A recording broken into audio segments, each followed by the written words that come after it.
It's the sounds of Laura Mvula on 919 on the Midday Hangout. It's called Pink Noise. Happy Friday. The weekend is here if you've had yourself a tough week. Because it happens sometimes, right? You have one of those weeks where everything that can go wrong absolutely does. And you are there waiting for the weekend so you can kind of recharge and try again next week, Monday. And if you are feeling a little under the weather, then look, you've come to the right place. It's 919. We're about feel good anytime, all the time. And we've been celebrating Women's Month on the show every single Friday in August. That's exactly what we're doing, is we are on Women's Month and we have guests that come into studio, phenomenal women who are doing amazing things, come through and hopefully inspire someone or inspire a few people, right? You know, that your dreams are valid and there's lots of things that you can go out and achieve. And I've just met her and she's a really, really lovely lady. So we say welcome to Tzvia Hermann. Thank you. Thanks for having me on the show. Are you well? I am, thank God. Welcome. Look, I want to, sure, there's so much to talk about. When I was reading the biography that they sent me, and I was like, how are we going to cram all of this into the amount of time that we have? So I'll start at the beginning, right? So growing up with a mother that was entrepreneurial, that certainly sparked the entrepreneurial spark in you as well, in terms of, okay, this is how life should go. Talk to me about growing up and about watching your mom being an entrepreneur and having her own beauty salon as well. So yes, actually both my parents were entrepreneurial. They did get divorced and I lived most my teenage years with my mom. Yeah. And watching a single mom, raise kids on her own. Sure, it was inspiring completely because, I saw, firsthand how a woman was doing it for herself. Yeah. And that woman can do everything that a man can do, really. Yeah. That's amazing. And it's one of those stories, right, where we always think and we always hear about how the strength of women and how strong women actually are, but to actually experience it, I suppose, as a young woman yourself, and having a mother like that, and then actually even working in her beauty salon at a young age, learning all these tricks of the trade because you're there. Talk to me about that experience and maybe how easily you kind of caught on to being an expert beauty therapist just by experience. Yes, so I think, we're all a product of our upbringing. Yeah. And I think struggles and having struggled as a teenager and financial struggles growing up in a single parent household, I think it shapes you. And I think that whilst you're living it, and I'm sure whilst my mother was living in it, it was, and living through it, it was very difficult and very stressful. I mean, with financial pressures comes a lot of stress. Yeah. But it shapes you. It makes you stronger. It teaches you to be street smart. It teaches you to go and get what you want and to get stuff done. Even if it's hard, find a solution, problem solve. Yeah. So I always say to any woman out there, if you're struggling, if your children are struggling, if you've gone through a divorce and your kids are, and you're worried, just remember, kids are resilient and they learn. This will make them stronger. Absolutely. I'm very fascinated about this particular part of your story, right? Moving to the UK, going to London and spending 9 years there. That must have been quite an experience, and doing a lot of different jobs while you were at it. Yes, sure. That was my university. Yeah. London was definitely my university. Yeah.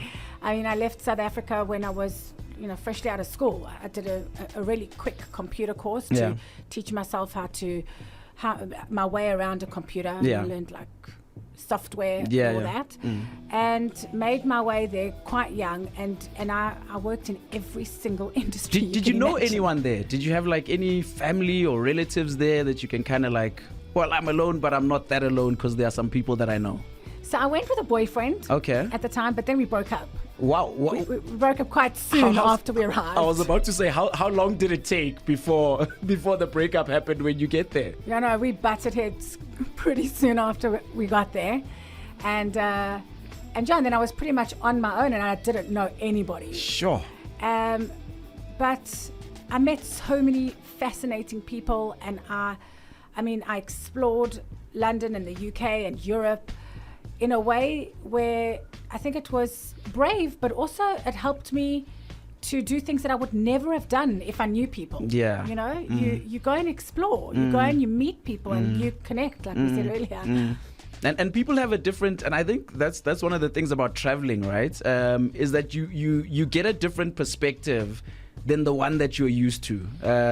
You know, because now you're seeing how other people do things in all these various countries, and it just opens your eyes to, I suppose, to all the other possibilities that are out there that you might not have thought of.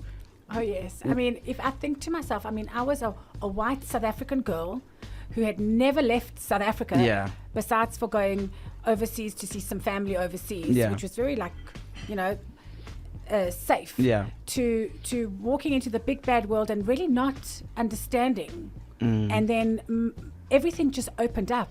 Like the way people thought about South Africa, the way people thought about white South Africans. I mean, I grew up in an era where I didn't know about townships. I never walked into a township. I never understood what was happening in this country until I left the country. Yeah. Wow. It's fascinating. And maybe talk to me about some of the jobs that you did while you were there, because you did touch on it a little bit earlier in terms of, like, you know, in that time abroad, you ended up just doing all these different kind of work, from restaurant hostess to you know, personal assistant to, what do you think are the most valuable lessons that you got out of that experience of being able to do these different jobs and experience these different things? So I definitely think, and I recommend for anybody leaving school, that if they don't know what they want to do and they want to take a gap year, is in your gap year, don't just travel, but literally, this is what I did, is I worked in every single industry, from legal firms to banks to marketing. I was in recruitment for a bit. I was working in a design studio alongside a graphic designer who showed me how he worked. And I mean, it was all very low paying jobs, and I struggled a lot in the UK. It was like hand to mouth, but the experience that I learned was incredible. I got to understand industries. I got to understand how companies work, how different departments in companies work, from manufacturing to legal to, I was studying law through correspondence at the time through UNISA, and I was writing my exams in London. How difficult was that, though? Like, you're studying through UNISA while trying to navigate the big bad world on your own. Wow, I can only imagine. How were the studies going? And basically, actually, you reminded me of a question that I had. Why law specifically? What was it about law that made you figure, I want to study law? Okay, honestly, Ally McBeal. Had to be a TV show, right? I watched one too many episodes of Ally McBeal, and I thought, this is what I want to do. And that's why I'm not a lawyer today. Because I find looking at agreements, writing agreements, reading agreements, that's the most boring thing in the world.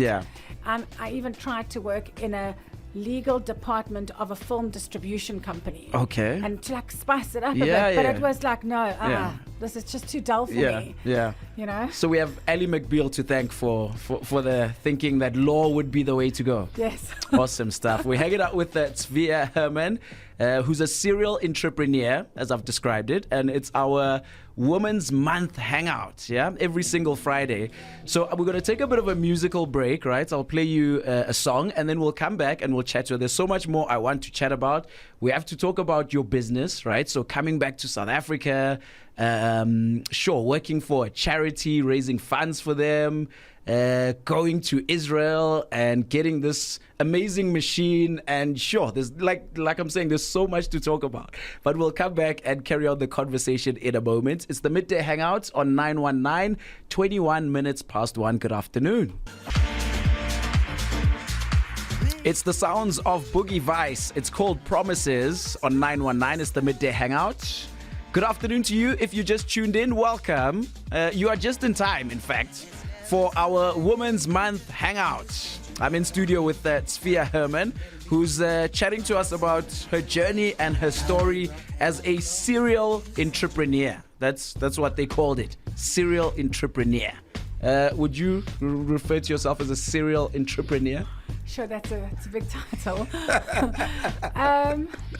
I'm a serial something.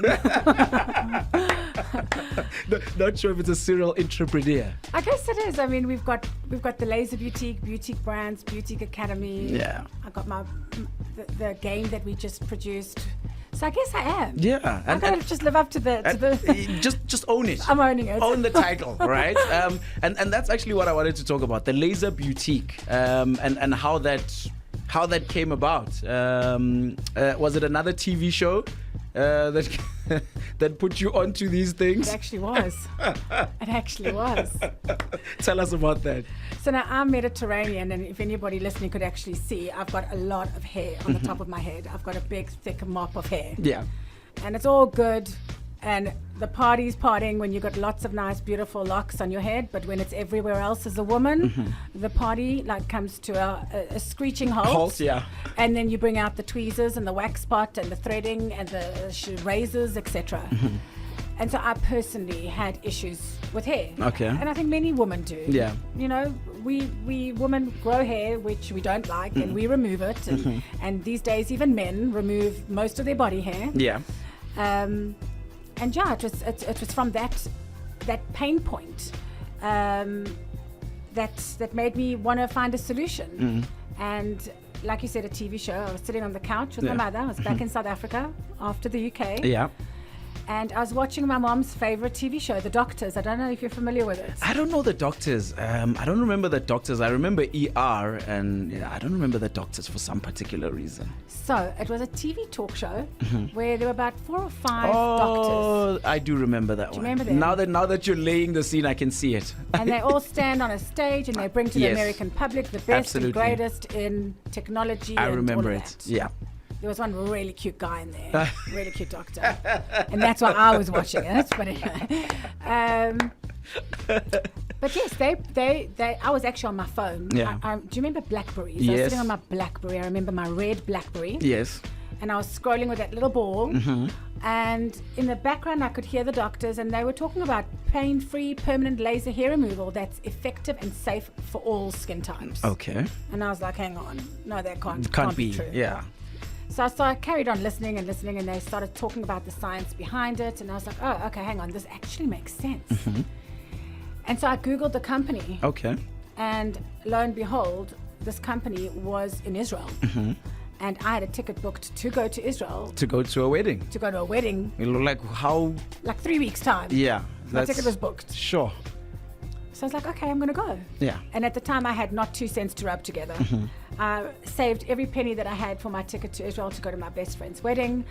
And when I was there, I got onto a train and I went to go and see the manufacturer. And the rest is history. Like, I couldn't believe that what they were saying was true. They lasered my one underarm. Yeah.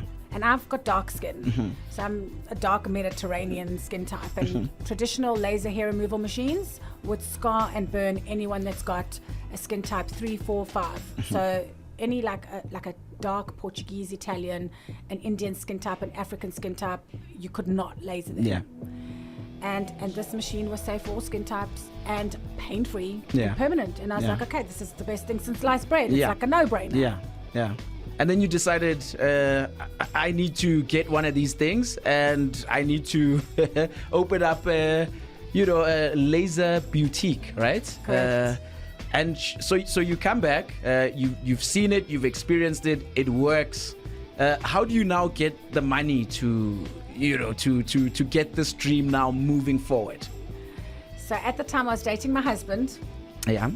Who was a principal dealer at Toyota. He was working, managing a Toyota dealership. Okay.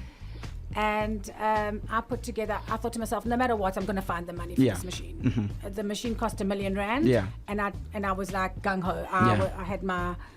I was just going to do it, no matter how. Yeah. And I put together a proposal and a 5-year plan on how I'm going to make money and how I'm going to pay it back. And I was going to send this proposal to the bank to try and get them to funding. to give you them. Yeah. And at the time, this is 2018. Banks were giving out 100% mortgages at the time. Yeah. Like candy. Yeah. It was crazy. So I don't think it would have been hard for me to get a mortgage then. But especially because I had good credit, I always made sure that I paid my bills on time and all that. But I gave my proposal to my boyfriend at the time because I wanted him to cross all the T's and dot all the I's. Just check what I may have missed. Yeah. Exactly. And he looked at it and he was like, okay, hang on a second. I want a piece of this pie. Okay. He was like, this looks amazing. Count me in. Yeah. Exactly. And it just so happened, because my husband also did not come from money. But it just so happened that his long lost aunt from overseas, from America, from the States, that he had met once in his life, wow, had left him about R1 million. What? Like, this story just fits in all at the right time. Yeah. And that's pretty much how much is needed. Yeah. And so he was like, you know what? If I'm going to do anything with this money, it's going to be investing in something I believe in. Absolutely. And yeah, the rest is history. We got the machine and started from a room in my mother's house. Yeah, sure. And how did that go? How quickly from when you get the machine and you start, from a room in your mother's house, how quickly do you then move to now being, I think your first one was in Morningside, if I'm not mistaken? Yes, Morningside Shopping Centre, yes. How quickly was that turnaround from we're in my mom's house to now we're in Morningside Shopping Centre? A few months. Because we literally became fully booked back to back from 8 o'clock in the morning to 8 o'clock at night. Wow.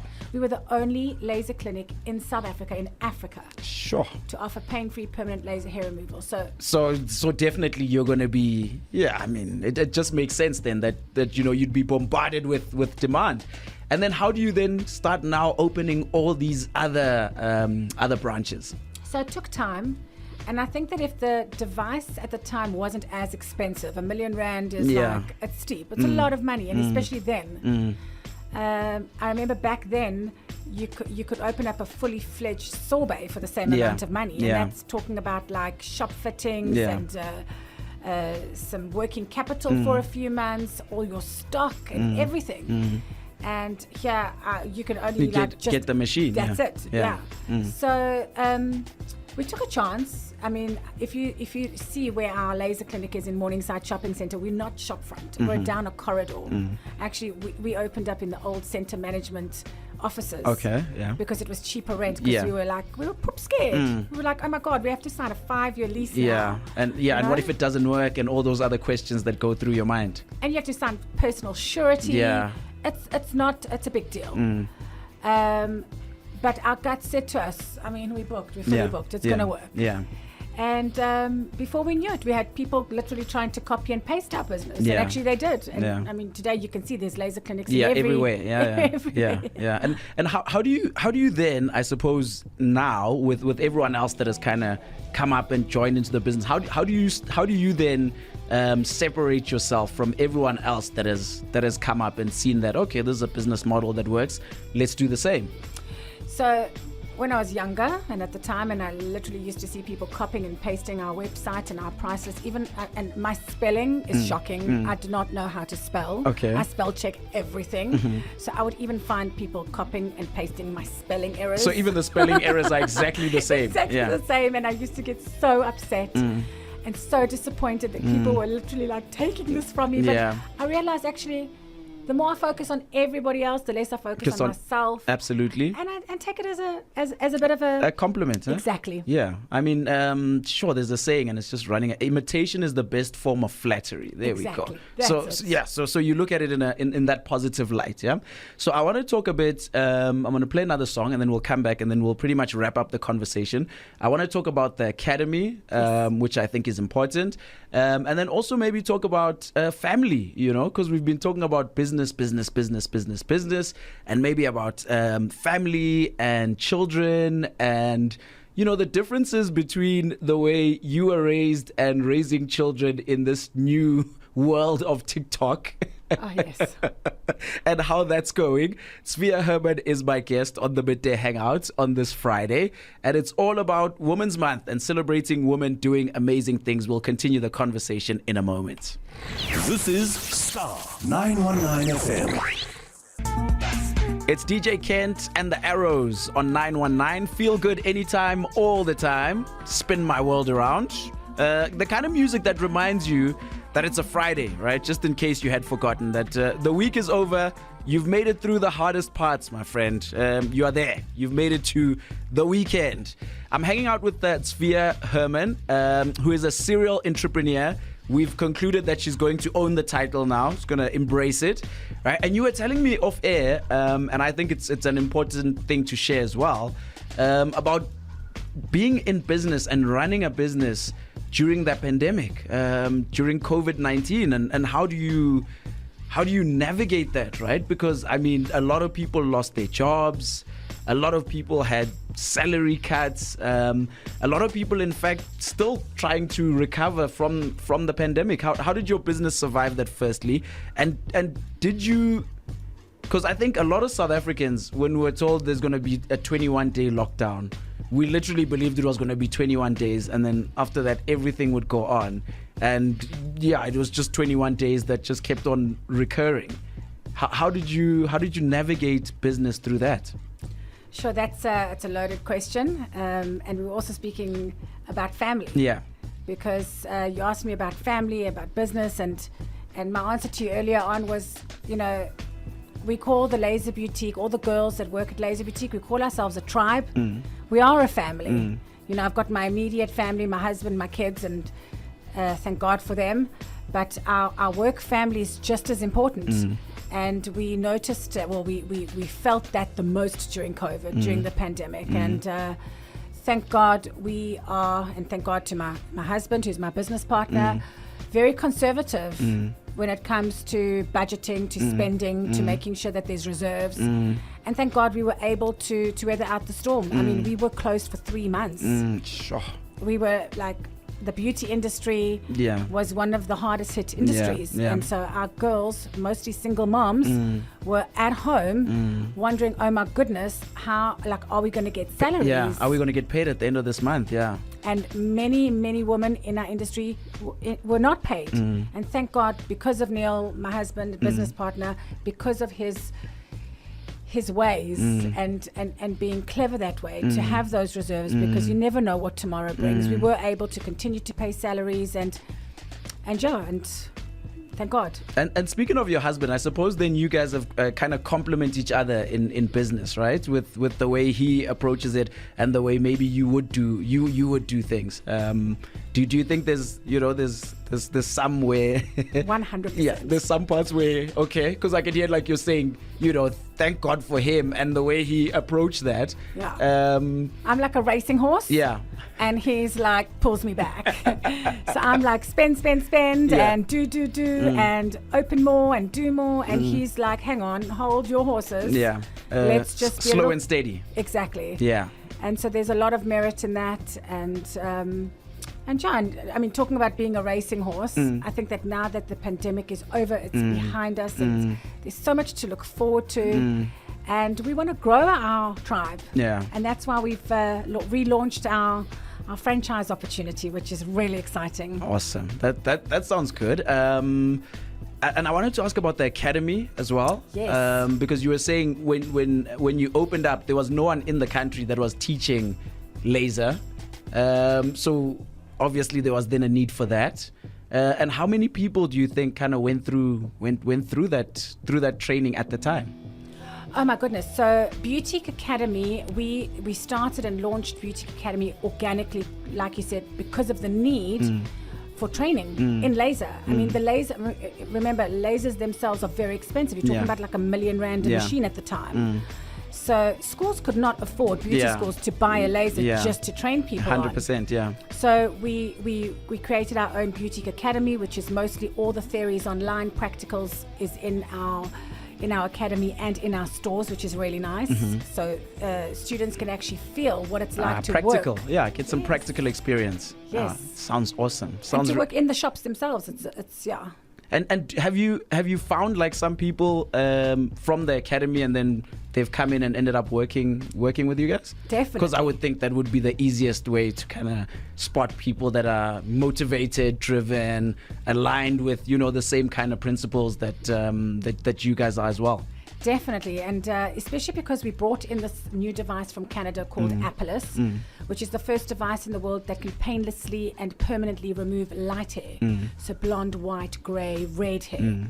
Lasers can only permanently remove darker hair. So bringing that device in, we needed to train. There's a lot of training that's involved, and the wonderful thing about bringing in these devices is that it enables women to create their own little businesses, to be able to create a good income for themselves, especially like in my mind, it was all about, the single moms, who need to make money to provide, to put food on the table, to educate their kids. 100%. So yeah. Yeah, that's and speaking of moms, you're a mother yourself. How easy, difficult is that whole balancing act? Of we've got the business this side, we've got kids this side as well. Also need attention. Both need attention, in fact. How do you manage that balancing act? Is it even possible? Is it even possible? So, to be honest with you, sometimes I even bring my kids to work with me. Okay. Because it isn't possible sometimes. Because I'm working round the clock and I'll be working whilst my daughter's dancing, or I'll be doing a lift or whatever have you. But I surround myself with people that support me and that know that I'm busy and that understand that, there's sometimes I'm going to have to phone them last minute and say, please do a lift or whatever have you. And it's having those people around you. I mean, our girls at support office, we don't call our head office, we call it support office. Yeah. Because we are supporting everybody in the business. Yes. And our girls there, without them, they are my strength. Absolutely. And what are the plans? Like short term, what big plans do you guys have? If any, or are you happy with the slow and steady growth and seeing how you go ahead, or what's the plan? So, very exciting, and I don't know if you know, but are you familiar with Ian Furr, founder of Sorbet? Yes. So, I mean, I think there's over 200 sorbets. Yeah. So, Ian, founder of Sorbet, I think he sold, has now joined forces with us. Oh, wow. Yes. Okay, that's amazing. Yes. Sure. In scaling up Laser Beautique. Wow. So the plan is to have a Laser Beautique in every shopping center and to create a lot of work for a lot of women. Yeah, it's going to be a lot of work for a lot of women. And also, I suppose, how do you feel though? It's just coming to me now, right? How do you feel when you sometimes reflect, right? Because generally as people, we sometimes get so caught up in the doing, busy doing this. We need to achieve this, that you seldom take time to reflect on how far you've actually come and what you've been able to achieve from watching the doctors, well, not really watching, but busy on your BlackBerry and hearing the doctors in the background, to now, having a practical thing that exists and a tribe and people whose families rely on you pretty much. That can't be easy. It's not, but it's so exciting at the same time. And I think that's why, I've always looked up to Ian, even when he was still scaling up Sorbet. I remember it so clearly because I always used to compare ourselves to Sorbet. Yeah, and go. Because we started very much at the same time. Yeah. Yet they grew to over 200 stores, and yet we've only got 11. And so I would always actually judge myself quite harshly, and I was like I said, that racing horse, and I'd okay, let's open up another one. Let's open up another one because the demand is there. The branches are doing so well. So many more people can do well. And I think the timing wasn't right. Yeah. The timing now is right because we've got our own technology. It's way more affordable. One can open up a Laser Beautique franchise for about 800,000 K now. Yeah. It's remember, the machine used to cost 1 million just for a machine. Just for a machine. Yeah. And you can make your return on investment between 1 and 2 years. Yeah. Wow. So it's like a no-brainer, and it's just exciting, and I want to see other women succeed and be able to provide and just show the world that they can do it too. Yeah, and how do people find you? Website, social media? Where do people find out more and engage as we do in this technology era that we live in? So our website is the Laser Beautique, but it's with an S, Laser, and boutique is a combination of the word beauty and boutique, 100%. Exactly. Yeah. So it's the Laser Beautique. There's a whole section on franchising. We've even created our own skincare brand, which I am so proud of because I tried to create our own skincare brand about 3 or 4 times. Yeah. And I pulled the plug. I had our bottles, I had our labels, we spent the money, and I pulled the plug because I just couldn't put my name to the product. It wasn't ready yet. It wasn't result driven. Yeah. I couldn't prove results. Yeah. Now I can actually prove that what's in my bottles, what I'm selling, can actually give people the results that they want. It's anti-aging, and we do a skin scan, and we can prove that. We can show that there's more collagen in the skin after 3 weeks of using the product. So that's exciting, and I think now the stars have aligned for us to almost like franchise and be able to give our recipe, our blueprint to others. You know? Yeah, sounds amazing. So people just visit the website, and all the information that they would need to find is there. They can also follow us on Instagram, Facebook, TikTok, and if you want to talk to me personally, you can always go to, I've got a page that they've created for me called the Laser Lady, and I get those straight to my phone and I can reply.